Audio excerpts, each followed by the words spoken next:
Good morning, you listen to FloorDaily.net, and I'm Kemp Harr.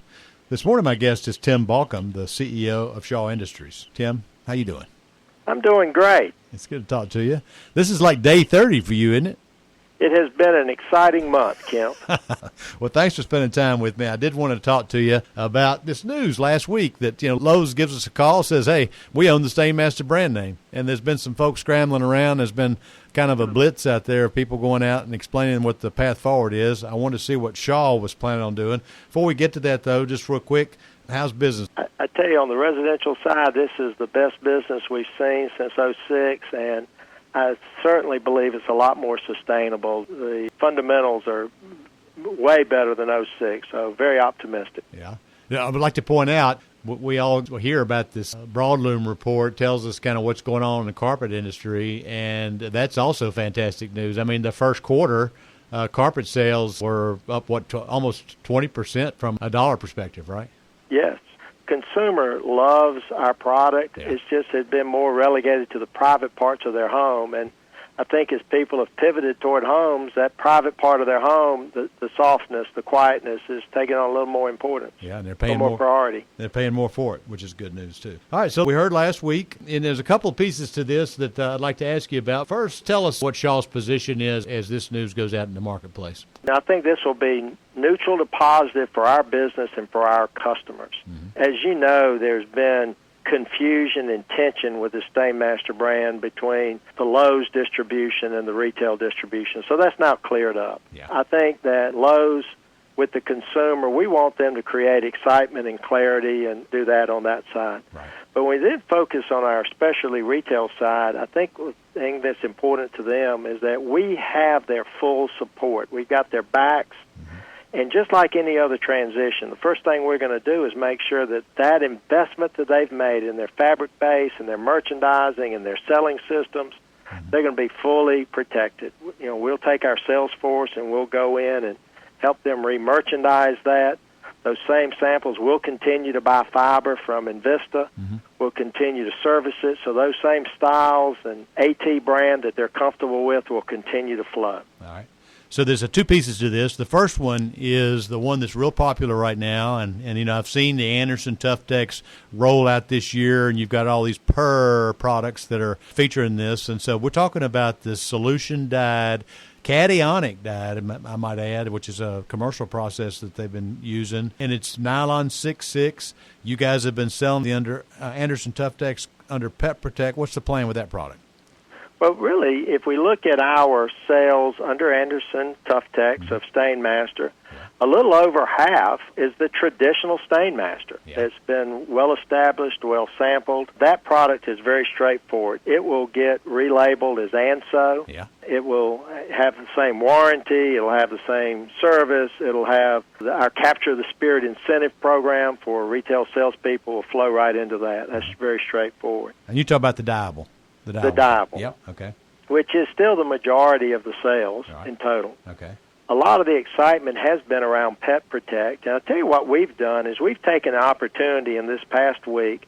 We've done some spot surveying with over 1,000 consumers to help them understand the wide range of products, because I do think the success of those products is twofold, is the communication and the product. If you recall, Invista started off with, I believe those products were called Solar Max. That's right. Good memory. Yep. And that Solar Max, they were beautiful products, but they did not excite the consumer. When they relabeled them Pet Protect, they kind of took off. They did. Same thing. So we're taking this as an opportunity to how do we continue to bring great product, but how do we clarify the communication in a way, and we are finalizing that, but I can guarantee you there's a lot of excitement coming. Okay. Our customers are going to know that they've got great products to sell. So potentially a brand to come, maybe.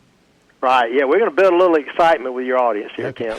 Kemp. All right, so how about the second part of this is, there's been these Stainmaster displays that are out there, and inside them has been a little bit of your product, a little bit of somebody else's product, so that's an opportunity potentially because, like I say, there's a blitz going on out there. Everybody's knocking on these Stainmaster Flooring Center stores and saying, let's meet and talk because we'd like that shelf space. Tell me what you're going to do about that. Well, that's one of the things that we feel so good about. As you know, we have structured our business so that we have gotten very local with our, we call it lead to win, where we have structured so that we can be very up close and personal and coordinate all of our selling arms into that. Mm-hmm. So we have a great range of products that we believe can work together, can be designed together, have local decisions that are made. Job one will be protect all of that position that we already have, and then complement those with products that either we have today or that we're in development for. Mm-hmm. One of the things that this year has done is we have a phased approach to our launches. We're calling it continuous introductions. So we are very excited about ways that we can take advantage of that real estate for the benefit of our customers and ourselves. You were telling me prior to this interview that you were giving me one example, a product called Carol Linda. Tell me about what you're going to do there. That's an example that we've been in the process of rolling out. That's an older product that's been out there. It happened to be a Stainmaster product. What we looked at was the ability for us to make ANSO ourselves. What we did is at the same price point, we invested in that to make a superior product. 5 ounces heavier in face weight, heavier twist, better finish, at the same price point, and it has been overwhelmingly well received. Instead of coming out with that product as sort of the proverbial 2 with just freshened colors, we freshened the construction and the performance. I think that's a good example of the flexibility we now have going forward. All right, so you convert that product. It was 6.6. Now it's your nylon 6 that you produce, and you've bulked it up a little bit, changed the twist, and you feel like it's going to perform just as much, and it's the same price. Absolutely. And today we believe strongly in nylon. As you know, our commercial business, where I've been for many years, 100% of that is our Eco Solution Q Type 6 nylon. Right. So we know how it performs, know how to construct it, we know how to service it. It's just been a seamless business for us, and that's really been what we built our business on the last 15, 20 years. All right. So to summarize real quick, don't throw out any samples. You're going to continue to supply. You're going to get away from the Stainmaster brand because everybody's got to do that.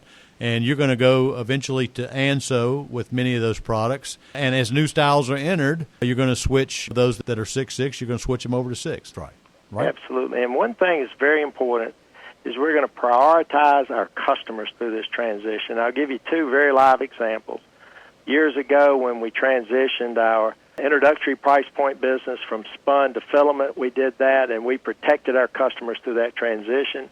And today, as we're scrambling to bring in containers from Southeast Asia, we're prioritizing service for our customers instead of our short-term profits. Mm-hmm. And that's what we'll do with this third transition here. We will make sure that the excitement that our customers should have today to take advantage of this market, don't get distracted from that. Stay focused on the customer. Let's keep moving forward. All right, Tim, thanks so much for telling us what Shaw's plan is. Again, we're talking to Tim Baucom, the CEO of Shaw Industries, and you've been listening to Kemp Harr and FloorDaily.net.